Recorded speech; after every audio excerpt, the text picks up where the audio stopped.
Hello students, आपण chapter पहिला electronic instruments हा चॅप्टर बघत आहोत. याच्यामध्ये आपण आत्तापर्यंत ब्लॉक डायग्राम ऑफ CRT त्याच्यामध्ये सगळे ब्लॉक्स आपण बघितलेले आहेत. आजचा जो नेक्स्ट टॉपिक आहे, सेकंड टॉपिक या चॅप्टरमधला, त्याचं नाव आहे ॲप्लिकेशन ऑफ CRO कुठे आपण यूज करू शकतो. तर त्याच्यातलं पहिलं जे ॲप्लिकेशन आहे त्याचं नाव आहे व्होल्टेज मेजरमेंट. आता व्होल्टेज मेजरमेंट म्हणजे काय, तर आपण CROच्या साहाय्याने व्होल्टेज मेजर करू शकतो. AC प्लस आपण DC ही व्होल्टेज मेजर करू शकतो, म्हणजे AC DC व्होल्टेज आपण मेजर करू शकतो. तर पहिलं आपण जर ॲप्लिकेशन घेतलं DC measurement, DC voltage measurement आणि AC व्होल्टेज मेजरमेंट दोघांचाही सेमच आपण मेजरमेंट करू शकतो. सगळ्यात अगोदर जो तुमचा CRO आहे, त्या CROला ज्या दोन प्रोब्स आहेत, म्हणजे CROची जी प्रोब आहे त्याच्यामध्ये ज्या काही दोन प्रोब्स असतात CROला, आपण समजा चॅनल 1ला जर CRO कनेक्ट केलेला असेल, जे काही इनपुट कनेक्ट केलेलं असेल, त्याच्या ज्या दोन प्रोब्स आहेत त्या दोन प्रोब्स म्हणजे पॉझिटिव्ह प्रोब्स आणि निगेटिव्ह प्रोब यांना काय करायचं आहे, शॉर्ट करायचं आहे. शॉर्ट केल्याच्या नंतर तुम्हाला स्क्रीनला एक हॉरिझॉन्टल लाईन दिसेल या प्रकारची. ती हॉरिझॉन्टल लाईन तुम्हाला बघा, जर CROची स्क्रीन जर तुम्ही बघितलेली असेल तर CROची स्क्रीन या प्रकारामध्ये असते, म्हणजे आपण एक ग्राफ टाईप CROची स्क्रीन असते. तर ती जी काही आपली हॉरिझॉन्टल झालेली लाईन आहे, ती हॉरिझॉन्टल लाईन या एक्स ॲक्सिसला काय करायची आहे, प्लेस करून घ्यायची आहे. ठीक आहे, पहिली प्रोसिजर तुम्हाला समजली. पहिली प्रोसिजर काय सांगितली की तुमची जी काही CROची प्रोब आहे त्याचं पॉझिटिव्ह निगेटिव्ह टर्मिनल जे आहे ते काय करा, शॉर्ट करा, म्हणजे एकमेकांना कनेक्ट करा. एकमेकांना कनेक्ट केल्याच्या नंतर एक हॉरिझॉन्टल लाईन कनेक्ट होईल. ती हॉरिझॉन्टल लाईन कुठे आपल्याला प्लेस करायची आहे, या एक्स ॲक्सिसला प्लेस करायची आहे बाय यूजिंग पॉज नावाच्या बटन असतं. त्या तुम्ही ज्यावेळेस मूव्ह करता क्लॉकवाईज अँटी क्लॉकवाईज, त्यावेळेस या ठिकाणी ती अप आणि डाऊन या पोझिशनला चेंज होईल, वरच्या बाजूला खालच्या बाजूला. आणि तुम्हाला काय करायचं, ही जी काही हॉरिझॉन्टल लाईन आहे ती तुम्हाला काय करायची आहे, एक्स ॲक्सिसला म्हणजे 0 पोझिशनला काय करायची, सेट करून घ्यायची आहे. सेट केल्याच्या नंतर आपण आता बघतो हे DC व्होल्टेज मेजरमेंटसाठीचं. सेट केल्याच्या नंतर तुम्ही काय करा, त्याला मग ती जे काही प्रोब्स आहेत त्या प्रोब्स ज्या शॉर्ट केल्या होत्या त्याला आता तुम्ही काय करा, इनपुट जोड. मग तुम्ही इनपुट कुठून जोडू शकता, त्याला काहीतरी व्होल्टेज देऊ शकता. काहीतरी व्होल्टेज दिलं, समजा 2 व्होल्ट 1 व्होल्ट काहीतरी व्होल्टेज दिलं, तुम्ही DC व्होल्टेज अप्लाय केलं. अप्लाय केल्याच्या नंतर तुमची जी काही सेकंड स्टेप जी आहे ती काय आहे की व्होल्टेज अप्लाय करा. व्होल्टेज अप्लाय केल्याच्या नंतर जे काय DC व्होल्टेज तुम्ही अप्लाय केल्याच्या नंतर जो CROची जी स्क्रीन आहे ते स्क्रीनला तुम्हाला या ठिकाणी या पद्धतीने काहीतरी एक या 0 पोझिशनपासून, म्हणजे बघा तुम्ही एक्स पोझिशनला सेट केलीच होती एक लाईन, त्याच्यापेक्षा काहीतरी वरच्या बाजूला, म्हणजे जर पॉझिटिव्ह व्होल्टेजला जोडलेला असेल तर वरच्या बाजूला काय होईल, ती लाईन शिफ्ट झालेली दिसेल.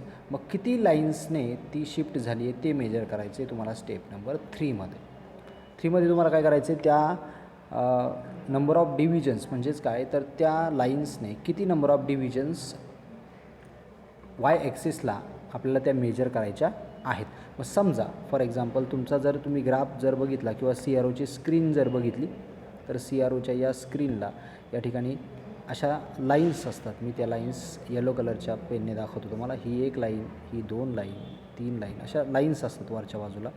ठीक आहे, हॉरिझॉन्टल आणि व्हर्टिकलही लाईन असतात. इथे फर्स्ट लाईन. ठीक आहे, मी ही पिन लाईन जी आहे ती दुसऱ्या पेनने दाखवतो. ठीक आहे, हॉरिझॉन्टल लाईन मी वेगळ्या पेनने दाखवलेल्या आहेत आणि व्हर्टिकल लाईन मी वेगळ्या पेनने दाखवल्या आहेत. या पद्धतीने लाईन्स असतात असं आपण गृहीत धरू. ठीक आहे, आणि ही तुमची काय आहे, आत्ताची व्होल्टेज दिल्यानंतरची आलेली ही व्होल्टेज लेवल आहे 0पासून तर इथपर्यंत. म्हणजेच त्याची जी काही नंबर ऑफ डिव्हिजन्स ज्या आहेत त्या किती आहेत, ह्या 0पासून तर इथपर्यंत आहेत. मग तुम्हाला इथे मेजर करायचं आहे की किती व्होल्टेज झालेलं आहे. या ठिकाणी काय असतात, लाईन्स असतात. मी थोडंसं झूम करून दाखवतो तुम्हाला. ही तुमची जी 0 लाईन आहे त्या 0 लाईनवर या ठिकाणी लाईन्स असतात. जसं ग्राफला आपण म्हणतो की स्केल असतं, या प्रकारे इथेसुद्धा स्केल असतं. हे समजा 1 2 3 4 आणि 5व्या बरोबरला ही इथे काय, तुमची मेन लाईन ही तुमची 1 व्होल्टची लाईन झाली असं आपण म्हणूयात. ठीक आहे, जर ही 1 व्होल्टची असेल तर इथं काय होईल, 0.2 0.4 0.6 0.8 आणि 1 अशा पद्धतीने ते आपण आहे असं गृहीत धरूया. ठीक आहे, तर आपण चेक करूयात की आपली जी लाईन आहे ती कुठे आहे. जर आपण बघितली तर ही फर्स्ट लाईन झाली म्हणजे हा जर तुमचा 0 असेल, ही 0 पोझिशन आहे, एक्स ॲक्सिस आहे हा, ठीक आहे. एक्स ॲक्सिसपासून ही झाली फर्स्ट लाईन, त्याच्यानंतर इथे आहे सेकंड लाईन, पण सेकंड लाईनच्या थोडंसं खाली, म्हणजे समजा इथे किती असेल 0.8 असेल, ठीक आहे. म्हणजे किती झालं टोटल 1.8, हे 1 आणि हे 0.8ला तुमची काय आहे, ही आपलं व्होल्टेजची लाईन आहे, ठीक आहे. मग ही जर व्होल्टेजला लाईन असेल तर इथे 1.8 हे काय झाले तुमचे डिव्हिजन्स झाले, म्हणजे वाय ॲक्सिसला ते काय झालं डिव्हिजन्स झाल्या. बघा नीट समजून घ्या, ही तुमची CROची स्क्रीन आहे. CROच्या स्क्रीनला जे काय आपलं व्होल्टेज आलेलं आहे बघा, हे ब्ल्यू कलरच्या लाईननी दाखवलेलं आहे मी, आणि रेड कलरच्या लाईननी काय दाखवलेलं आहे मी या ठिकाणी डिव्हिजन्स दाखवलेले आहेत. ही एक लाईनची एक डिव्हिजन झाली, आणि ही 0.8ला आपली मेन लाईन आहे, म्हणजे आपण जी काही लाईन मेजर करणार आहे वाय ॲक्सिसला, हा तुमचा आहे वाय ॲक्सिस, हा तुमचा आहे एक्स ॲक्सिस, ठीक आहे. एक्स ॲक्सिसला अगोदर तुम्ही शॉर्ट करून घेतलं होती लाईन, ठीक आहे. प्रोब्स शॉर्ट केल्याच्यानंतर तुम्हाला एक हॉरिझॉन्टल लाईन भेटली, ती तुम्ही एक्स ॲक्सिसला कनेक्ट केली, म्हणजे बरोबर तिथे सेट केली. सेट केल्याच्यानंतर तुम्ही त्याला व्होल्टेज दिलं, काहीतरी व्होल्टेज दिल्याच्यानंतर DC व्होल्टेज दिल्याच्यानंतर तुम्हाला अजून एक लाईन दिसली या ठिकाणी, ठीक आहे. ही लाईन जी दिसते ब्ल्यू कलरची ही लाईन तुम्हाला दिसली. मग त्याचे तुम्ही डिव्हिजन्स मेजर केले, डिव्हिजन्स भेटले तुम्हाला 1.8. या डिव्हिजनला काय करायचं तुम्हाला मल्टिप्लाय करायचे, कशाबरोबर तर होल्ड्स पर डिव्हिजनच्या नॉबने. होल्ड्स पर डिव्हिजनचा नॉब, समजा जो काही स्क्रीन आपल्या CROच्या स्क्रीनवर होल्ड्स पर डिव्हिजनचा नॉब समजा असेल 1 होल्ड पर डिव्हिजनवर असेल, 1 होल्ड पर डिव्हिजनला असेल, म्हणजे त्याला गुणाकार करायचा आहे 1 होल्ड्स पर डिव्हिजन. जे काही होल्ड्स पर डिव्हिजनचा नॉब असेल त्याला काय करायचं आहे, आपला जो काही नंबर ऑफ डिव्हिजन्स आपण 1.8 घेतलेले आहेत त्याने मल्टिप्लाय करायचं, तुम्हाला काय भेटेल तिथलं व्होल्टेज भेटेल. हे भेटलं तुमचं DC व्होल्टेज. समजा जर इथे होल्ड्स पर डिव्हिजनचा नॉब जर 2ला असता, 2 होल्ड्स पर डिव्हिजनला असता, तर या ठिकाणी काय झालं असतं 2, राईट. म्हणजे तुमचं उत्तर आलेलं असतं ते किती आलं असतं 1.8 × 2 किती झालं असतं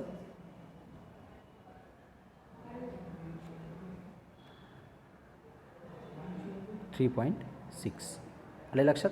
तर अशा पद्धतीने आपण DC व्होल्टेज मेजर करू शकतो. आता हे झालं DC व्होल्टेज मेजरमेंटचं. आता नेक्स्ट आपण AC व्होल्टेज मेजरमेंट बघूयात. समजा आपण AC व्होल्टेज आपल्याला जर मेजर करायचं असेल CROवर, तर काय करायला लागेल, प्रोब्सला आपण AC व्होल्टेज जोडणार. CROच्या प्रोब्सला AC व्होल्टेज ज्यावेळेस तुम्ही मेजर म्हणजे जोडणार, त्यावेळेस तुम्हाला एक साईन व्हेव या पद्धतीची साईन व्हेव तुम्हाला दिसणार आहे स्क्रीनला, राईट. मग ती जी काही साईन वेव्ह आहे ती तुम्हाला काय करायची आहे, या प्रकारे ॲडजस्ट करून घ्यायची आहे CROच्या स्क्रीनला, राईट. मग तुम्ही ते नंबर ऑफ डिव्हिजन्स मेजर करणार. नंबर ऑफ डिव्हिजन्स किती आहे, समजा ही इथे एक लाईन असेल समजा, ठीक आहे. ही आपण डॉटेड दाखवू. समजा येथे 2 डिव्हिजन्स झालेलं बघा, इथपासून तर इथपर्यंत जर 2 लाईन्स असतील, ठीक आहे. CROच्या 2 लाईन्सने जर केलेलं असेल तर नंबर ऑफ डिव्हिजन्स किती होतील 2, राईट. इथे 2 आहे बघा, इथपासून ही एक लाईन, ही एक लाईन, म्हणजे 1 आणि 2 ह्या 2 दुसऱ्या लाईनपर्यंत आपलं व्होल्टेज आलेलं आहे, ठीक आहे. तर 2 झालेले आहे. समजा हीच लाईन, किंवा आपण असं दुसरं एक एक्झाम्पल घेऊयात. इथे एक लाईन आहे, इथे एक लाईन आहे, इथे एक लाईन आहे, ठीक आहे. आणि तुमची जी काही साईन वेव्ह आहे ती या पद्धतीचे थोडीशी वरच्या बाजूला घे. समजा इथे किती आलं 2.2 आलं, म्हणजेच काय गुणाकार केला 2.2 × आता इथे काय करायचं तुम्हाला परत पुन्हा एकदा होल्ड्स पर डिव्हिजनचं नॉब कशावर आहे तो चेक करायचा आहे. जर तो समजा 1 होल्ड पर डिव्हिजनावर असेल तर त्याने त्याला मल्टिप्लाय करायचं, म्हणजे तुमचं येणारं व्होल्टेज किती आलं आहे 2 व्होल्ट. आलं का लक्षात. आणि तसंच इथे समजा जर इथे पण ते 1 होल्ड पर डिव्हिजनला असेल तर त्याचं उत्तर 2.2 व्होल्ट. आणि जर 0.5ला असेल तर 0.5 होल्ड पर डिव्हिजनला जर असेल तर गुणाकार काय येईल याचा 1.1. आले लक्षात. म्हणजे जे काय व्होल्टेज आहे ते काय होईल 1.1 व्होल्ट. समजले सगळ्यांना. फक्त काय किती नंबर्स ऑफ डिव्हिजन्स हे लक्षात ठेवायच्यात, आणि होल्ड्स पर डिव्हिजनचा नॉब तुम्हाला त्याला मल्टिप्लाय करायचं आहे, म्हणजे जे काही AC व्होल्टेज असेल ते तुम्हाला त्या ठिकाणी भेटणार आहे. समजलं आहे कशा प्रकारे. हे आपण प्रॅक्टिकली नंतर समजून घेणारच आहोत, फक्त थेरॉटिकली तुम्हाला लिहायचं आहे, त्याच्यामुळे हे लक्षात ठेवा. आता हे जे काही येणारं उत्तर आहे, हे जे काही उत्तर आहे हे तुमचं पीक टू पीक व्होल्टेज आहे. पीक टू पीक व्होल्टेज म्हणजे काय, तुमचा जे काही साईन वेव्ह आहे ही तुमचं निगेटिव्ह पीकपासून तर पॉझिटिव्ह पीकपर्यंत, म्हणजे या पीकपासून निगेटिव्ह पीकपासून तर पॉझिटिव्ह पीकपर्यंत तुमचं व्होल्टेज आहे, म्हणजे याला त्याला म्हटलं जातं VPP. समजा आपण 1 नंबरचं एक्झाम्पल घेतलं की 2 VPP हे तुमचं काय आलेलं आहे उत्तर आलेलं आहे, ठीक आहे. हे दोन तुमचं काय आहे, व्ही पी पी आहे, म्हणजे काय पीक टू पीक व्होल्टेज आहे. तर तुम्हाला व्ही पी कॅल्क्युलेट करावा लागतो. म्हणजे काय, व्ही पी म्हणजे काय, याला जर आपण कन्वर्ट करायचा प्रयत्न केला तर याला जर आपण बरोबर मध्यभागी या वेव्ह फॉर्मला कन्वर्ट केलं, ही तुमची 0 लाईन आहे, राईट. हा तुमचा पॉझिटिव्ह पीक झाला, हा तुमचा निगेटिव्ह पीक झाला, राईट. मग या 0 सायकल म्हणजे एक जी सायकल आहे, या सायकलला ह्या प्रकारे जर ॲडजस्ट केलं तर या ठिकाणी तुम्ही म्हणू शकता की हा जो पॉईंट आहे या 0पासून तर हा पॉझिटिव्ह जो पॉईंट आहे त्याला तुम्ही पीक व्होल्टेज म्हणणार. किंवा व्ही पी पीला डायरेक्टली 2ने डिव्हाइड केलं तर तुम्हाला काय भेटतो, पीक पॉईंट भेटतो. म्हणजेच काय, 2ने डिवाइड केलं जर 2ला तर तुम्हाला 1 व्ही पी म्हणजे काय 1 व्होल्ट हे तुमचं काय झालं, पीक व्होल्टेज झालेलं आहे. आता याच्यात तुम्हाला ए सी व्होल्टेज टाकायचं आहे, तर ए सी व्होल्टेज हे कसं असतं, V R M S voltage असतं. मग त्याला जर कन्व्हर्ट करायचं असेल तर तुम्हाला या ठिकाणी फॉर्म्युला वापरायला लागेल की पीक टू पीक किंवा V P is equal to, त्या ठिकाणी फॉर्म्युला आहे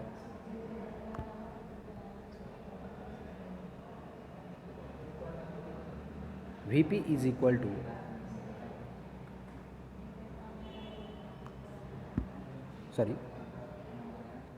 V P is equal to V R M S divided by 0.707. ठीक आहे. म्हणजेच काय, तर या ठिकाणी तुम्ही व्ही आर एम एसचा फॉर्म्युला काही म्हणू शकता, व्ही पी इंटू 0.707. तर या ठिकाणी तुम्हाला व्ही पी तुमचा किती आला होता, तर 1 व्होल्ट 1 इंटू 0.707. याने जर त्याला गुणाकार केला तर येणारं जे तुमचं उत्तर आहे ते काय असणार आहे, तुमचं व्ही आर एम एस असणार आहे. म्हणजे तुमचं किती उत्तर येईल, 0.707 व्होल्ट हे तुमचं काय आलं, ए सी व्होल्टेज आलेलं आहे. समजलं आहे सगळ्यांना. अशा प्रकारे तुम्ही ए सी व्होल्टेजही मेजर करू शकता. तुम्हाला फक्त लक्षात ठेवायचं आहे काय, तुमची साईन वेव्ह जी आहे ती ॲडजस्ट करायची व्यवस्थित. ॲडजस्ट केल्याच्यानंतर त्याच्या डिव्हिजन्स मोजायच्यात. डिव्हिजन मोजल्यानंतर जे काय व्होल्ट्स पर डिव्हिजनचा नॉब आहे सी आर ओवर, त्याने गुणाकार करायचा आहे, मल्टिप्लाय करायचं आहे. येणारं जे उत्तर आहे ते तुमचं व्ही पी पी आहे, त्याला व्ही पीमध्ये कन्व्हर्ट करायचं आहे. त्यासाठी फॉर्म्युला काय आहे, divided by 2. V P is equal to V P P divided by 2 जर केलं तर तुमचा फॉर्म्युला येईल व्ही पी. आणि व्ही पी हे तुमचं व्होल्टेज आहे, त्या व्होल्टेजला तुम्हाला ए सी व्होल्टेजमध्ये कन्व्हर्जन करायचं आहे. म्हणून V R M S calculate करायचं आहे. व्ही आर एस म्हणजे आर एम एसमधलं व्होल्टेज, ते म्हणजेच ए सी व्होल्टेज. मग R M S is voltage is equal to V P into 0.707 ने जर ज्यावेळेस गुणाकार कराल त्यावेळेस तुमचं भेटेल हे ए सी व्होल्टेज. ठीक आहे. आता नेक्स्ट जो ॲप्लिकेशन आहे त्याचं नाव आहे फ्रिक्वेन्सी मेजरमेंट. म्हणजे आपण आता फ्रिक्वेन्सीही मेजर करू शकतो. जसं आपण व्होल्टेज मेजर केलं वाय ॲक्सिसला, आता तसंच आपल्याला काय करायचं आहे, फ्रिक्वेन्सी मेजर करायची आहे. आता फ्रिक्वेन्सी कशी मेजर करतो, त्यासाठी एक फ्रिक्वेन्सीचा फॉर्म्युला आहे F is equal to 1/T.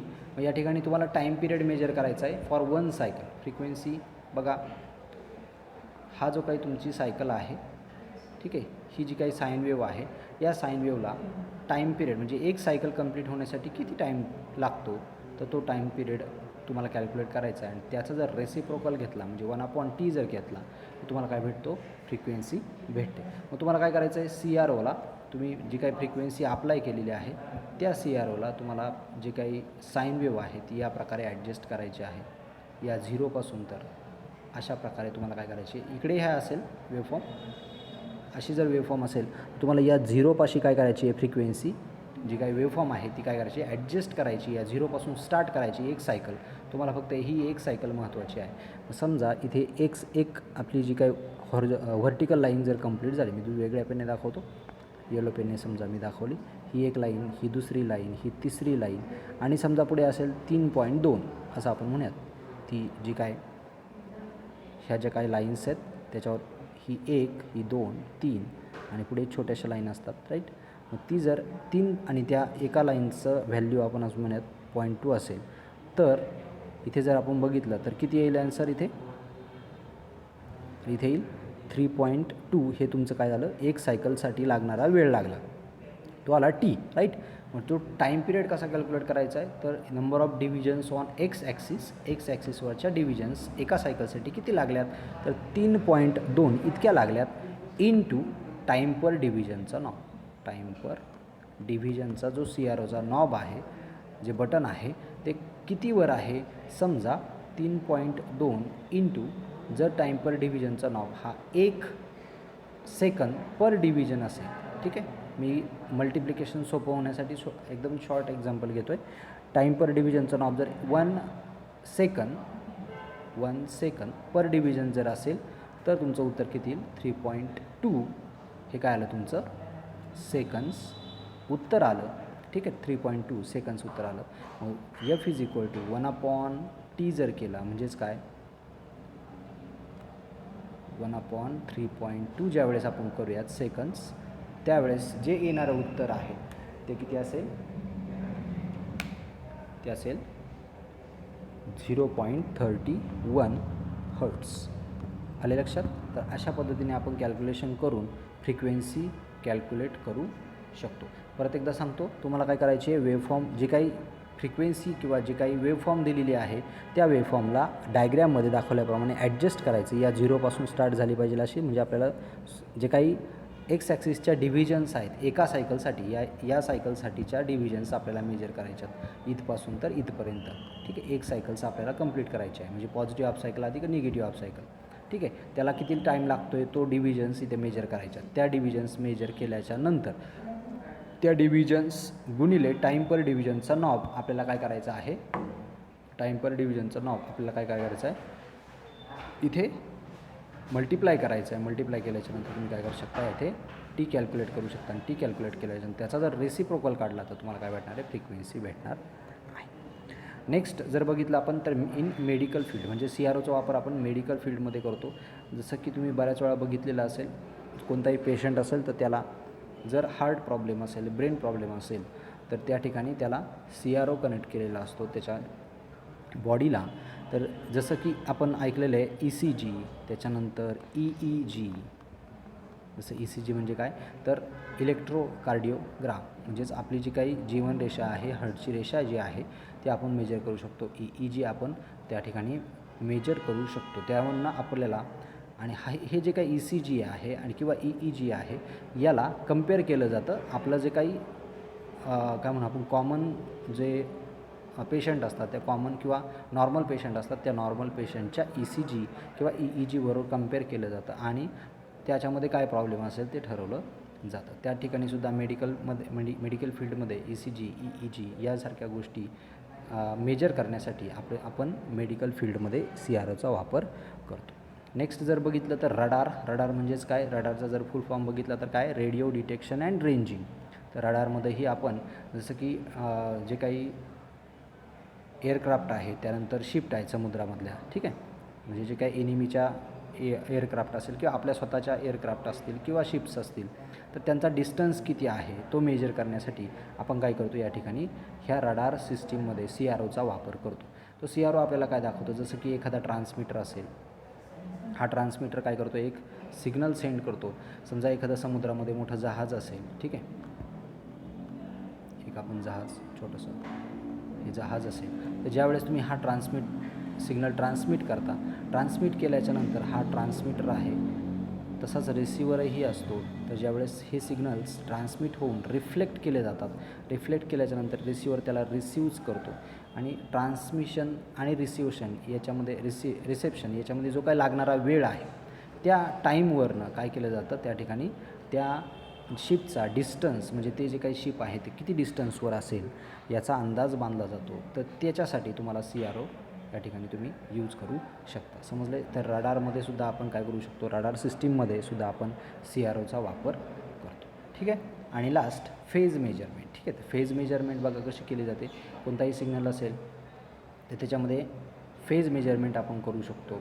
ठीक आहे, त्यासाठी एक फॉर्म्युला आहे, sine theta is equal to y1 upon sine theta is equal to y1 upon y2. आता y1 आणि y2 काय आहेत बघा. फेज मेजरमेंट जर करायचं असेल एखाद्या सिग्नलचं तर एक सिग्नल आपल्याला फेज मेजरमेंट हे एका सिग्नलचं केलं जात नाही, तर त्यासाठी आपल्याला दोन सिग्नल द्यावे लागतात. मग एक सिग्नल तुम्ही काय करता? एक्स प्लेटला देतात, आपल्याला माहिती आहे, म्हणजेच हॉरिझॉन्टल प्लेट्सला देता आणि व्हर्टिकल प्लेट्सला देता.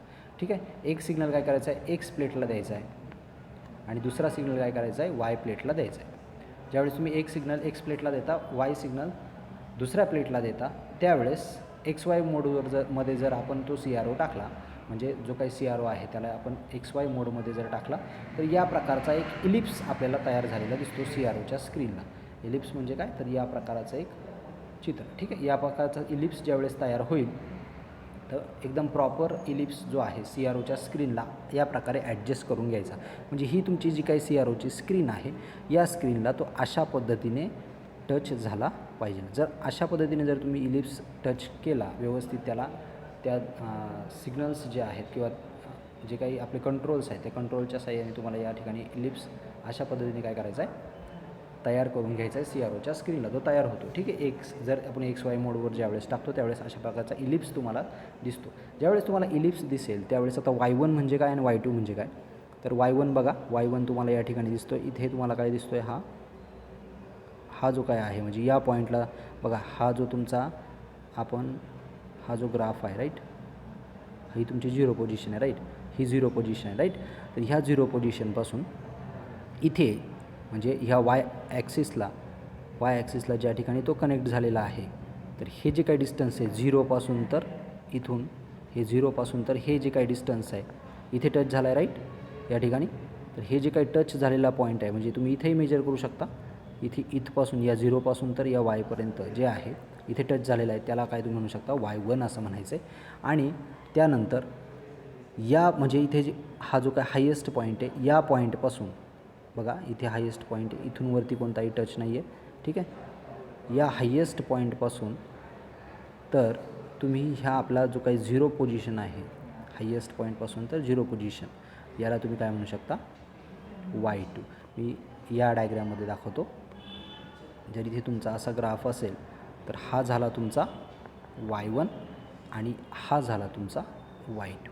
म्हणजे हायेस्ट पॉईंट आणि हा इथे टच झालेला पॉईंट तो झाला Y1, हा झाला Y2.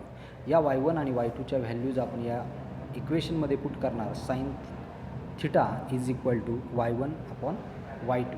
म्हणजेच आपल्याला थिटा कॅल्क्युलेट करायचा आहे. ठीक आहे, थिटा इज इक्वल टू काय येईल, साइन इन्व्हर्स ऑफ Y1/Y2. हे ज्यावेळेस तुम्ही सॉल्व कराल त्यावेळेस तुम्हाला काय भेटेल, एक अँगल भेटेल 30 डिग्री सेल्सिअस, 20 डिग्री सेल्सिअस अशा प्रकारे तुम्हाला काहीतरी अँगल भेटेल. तोच काय असेल, त्या दोन सिग्नल्समधला फेज शिफ्ट असेल किंवा फेज अँगल असेल. समजलं आहे सगळ्यांना? तर फेज मेजरमेंट असं करतात. समजलं आहे सगळ्यांना? या नेक्स्ट आहे लिसा जेन्स फिगर, ते आपण नेक्स्ट लेक्चरमध्ये समजून घेऊ. ठीक आहे, इथे आपण आजच्या लेक्चरमध्ये कोणत्या कोणत्या गोष्टी बघितल्यात मी परत एकदा रिवाईज करतो. पहिलं बघितलं व्होल्टेज मेजरमेंट. आपण AC व्होल्टेज मेजर करू शकतो, DC व्होल्टेज मेजर करू शकतो. तुम्हाला काय करायचं आहे, डायग्राममध्ये दाखवल्याप्रमाणे जर DC व्होल्टेज असेल तर एक लाईन दिसेल तुम्हाला. तर या लाईनमधला काय करायचं आहे तुम्हाला, डिव्हिजन्स मेजर करायच्या. त्या डिव्हिजनला काय मल्टिप्लाय करायचं आहे, तर व्होल्ट पर डिव्हिजन मल्टिप्लाय करायचं आहे. तुम्हाला काय भेटेल, व्होल्टेज मिळेल. ठीक आहे, नेक्स्ट आपण AC व्होल्टेज बघितलं. AC व्होल्टेज कसं मेजर करायचं, डायग्राममध्ये दाखवल्याप्रमाणे तुम्हाला काय करायचं आहे, वेवफॉर्म करायचे, ॲडजस्ट करायची इथपासून तर इथपर्यंत. म्हणजे काय, पीक टू पीक, लोएस्ट पीकपासून तर हायेस्ट पीकपर्यंत काय करायचं तुम्हाला, हा डिस्टन्स जो आहे ह्या डिव्हिजन्स ज्या आहेत वाय ॲक्सिसच्या त्या मेजर करायच्यात. इन टू व्होल्ट्स पर डिव्हिजनचा नॉब मल्टिप्लाय करायचा आहे. तुम्हाला काय भेटेल, व्होल्टेज भेटेल जे असेल पीक टू पीक व्होल्टेज. त्या पीक टू पीक व्होल्टेजला तुम्हाला VP म्हणजे पीक व्होल्टेज म्हणजे कन्व्हर्जन करायचे, म्हणजे डिवायडेड बाय 2 त्याला डिवाईड करायचे, 2ने डिवाईड करायचं म्हणजे तुम्हाला पीक व्होल्टेज भेटेल. त्या पीक व्होल्टेजला तुम्हाला VRMSमध्ये कॅल्क्युलेट करायचे, म्हणून हा फॉर्म्युला वापरायचा VRMS. कारण VRMS व्होल्टेज म्हणजेच AC voltage. VRMS is equal to VP into 0.707. हा फॉर्म्युला ज्यावेळेस तुम्ही यूज कराल त्यावेळेस तुम्हाला काय भेटेल, AC व्होल्टेज मिळेल. समजलं आहे? नेक्स्ट आपण बघितलं की फ्रिक्वेन्सी मेजरमेंट. फ्रिक्वेन्सी कशी मेजर करायची, तर डायग्राममध्ये दाखवल्याप्रमाणे काय करायचे, वेवफॉर्म ॲडजस्ट करायची आहे. त्यानंतर एका सायकलसाठी लागणारा जो काही टाईम पिरियड आहे तो तुम्हाला काय करायचा आहे, डिव्हिजन्स त्या ज्या काय आहेत त्या लाईन्स ज्या आहेत त्या मेजर करायच्यात. तो टाईम इंटू टाईम पर डिव्हिजनचा नॉब. टाईम पर डिव्हिजनचा नॉब तुम्हाला काय करायचा आहे, त्याला मल्टिप्लाय करायचा आहे. येणारं उत्तर तुमचं सेकंदमध्ये असेल. ठीक आहे, ते जे काही सेकंदमध्ये उत्तर आहेत आपल्याला फॉर्म्युला माहिती आहे F is equal to 1/T. त्याला जर रेसिप्रोकल केलं ठीक आहे त्या टाईमला तुम्हाला काय भेटणार आहे, फ्रिक्वेन्सी भेटणार आहे. ठीक आहे, नेक्स्ट आपण बघितलं मेडिकल फील्डमध्ये ECG EEG मेजर करण्यासाठी तुम्हाला CROची गरज पडते. नेक्स्ट आहे रडार. जे काही शिप असेल, एअरक्राफ्ट असेल त्यांच्यातला डिस्टन्स कॅल्क्युलेट करण्यासाठी तुम्ही काय करू शकता, या ठिकाणी CRO यूज करू शकता इन रडार सिस्टीममध्ये. आणि शेवटचं फेज मेजरमेंट डायग्राममध्ये दाखवल्याप्रमाणे इलिप्स जो आहे तो ॲडजस्ट करा. ॲडजस्ट केल्याच्यानंतर जो काही वाय ॲक्सिसला टच झालेला आहे या ठिकाणी वेगळ्या पेने दाखवतो. या ठिकाणी जो काही वाय ॲक्सिसला टच झाला आहे तो म्हणजे तुमचा काय असणार आहे, Y1 असणार आहे. आणि इथे जो हायेस्ट पॉईंट आहे, इथे जर थोडासा अजून वरती गेला समजा इथे, तर हा तुमचा काय झाला इथपासून या 0पासून एक्स ॲक्सिसपासून तर इथपर्यंत जो काय पॉईंट असणार आहे तो काय असणार आहे तुमचा Y2 असणार आहे. Y1 Y2 जर भेटला त्याला काय करायचं, या फॉर्म्युल्यामध्ये टाकायचं आहे θ = sin इनव्हर्स ऑफ Y1/Y2. त्याच्यामध्ये जे काय उत्तर येईल शेवटला ते तुमचं काय असणार आहे, phase in between two signals. जे काही टू सिग्नल्स तुम्ही जोडलेले आहेत, एक एक्स प्लेटला जोडलेला आहे, एक वाय प्लेटला सिग्नल जोडलेला आहे, त्या दोन सिग्नल्समधला तुम्हाला काय भेटणार आहे, फेज शिफ्ट भेटणार. फेज शिफ्ट किंवा फेज अँगल तुम्हाला भेटणार आहे. त्याला काय म्हणणार तुम्ही, थीटा. समजले सगळ्यांना. आपण या ठिकाणी फ्रिक्वेन्सी मेजरमेंट करू शकतो, व्होल्टेज मेजरमेंट करू शकतो, व्होल्टेजमधलं AC voltage DC voltage measure करू शकतो. त्याच्यानंतर रडार सिस्टीममध्ये, इन मेडिकल सिस्टीममध्ये आपण CROचा वापर करतो आणि प्लस फेज मेजरमेंटसुद्धा आपण या ठिकाणी करत असतो. समजले. तर एवढे ॲप्लिकेशन आपल्या CROचे आहेत. परीक्षेला हा प्रश्न 100% विचारला जातो. फेज किंवा ॲप्लिकेशन्स ऑफ CRO एक्सप्लेन करा. त्याच्यामध्ये तुम्हाला 3 किंवा 4 मार्क्सला हा प्रश्न येऊ शकतो. आपण उद्या थांबतो आहे.